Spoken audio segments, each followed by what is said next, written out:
And for more on this, we're now being joined by Dr. Charles Kupchan from Washington, D.C. He's a senior fellow at the Council of Foreign Relations. Thank you so much for joining us on World DNA, sir. Good to be with you.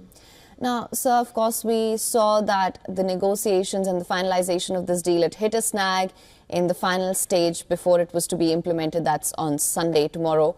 Now, that being said, how do you assess the strength, or rather the fragility of this deal?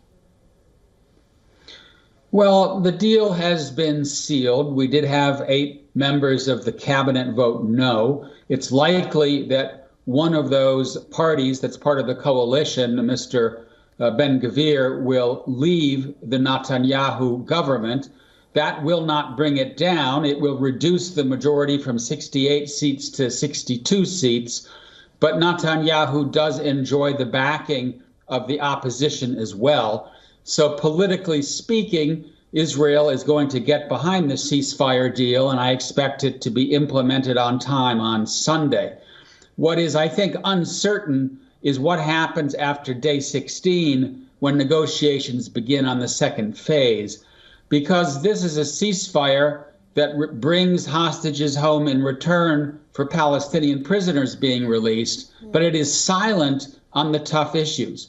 What to do about the border between Gaza and Egypt, the buffer zone between Gaza and Israel, the zone that bisects Gaza into 2 halves controlled by Israel. These are issues that have been left to future discussions. Those discussions are not going to be easy because they have to do with Hamas's desire to stay in control and stay intact, and Israel's control to retain control of Gaza. Right, so now we've heard since the beginning of this war, Israel's goal was always to annihilate Hamas completely. That being said, we know that President-elect Donald Trump is all set to return to the White House on Monday. Would you say then that this deal was sort of rushed for it to go through before perhaps Donald Trump takes office? Do you think that's one, because Biden administration needed a win, or because perhaps Israel wouldn't enjoy the same support under Donald Trump's administration?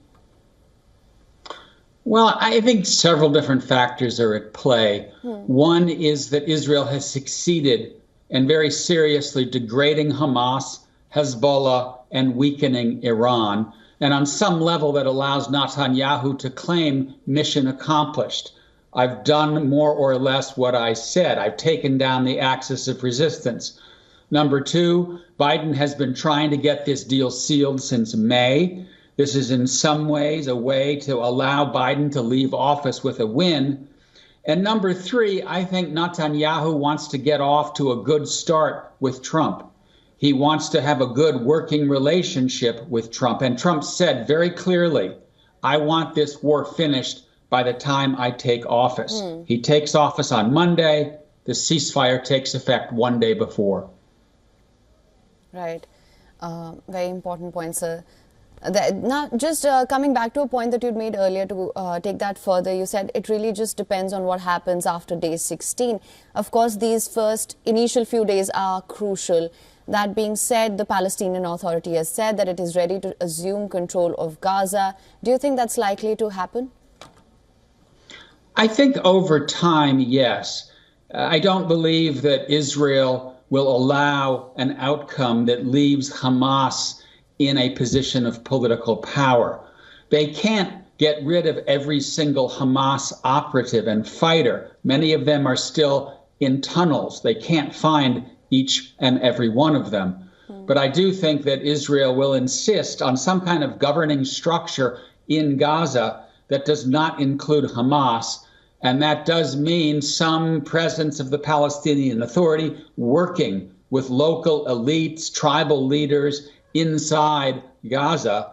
And I think the one other condition will be that Israel wants to make sure that weapons are no longer smuggled from Egypt into Gaza, because that would allow Hamas to rearm. How actually that border will be patrolled remains to be seen. All right. Now, Dr. Kupchan, thank you so much for joining us on World DNA with your insights on this. Always a pleasure to have you on the show with us. Bye-bye.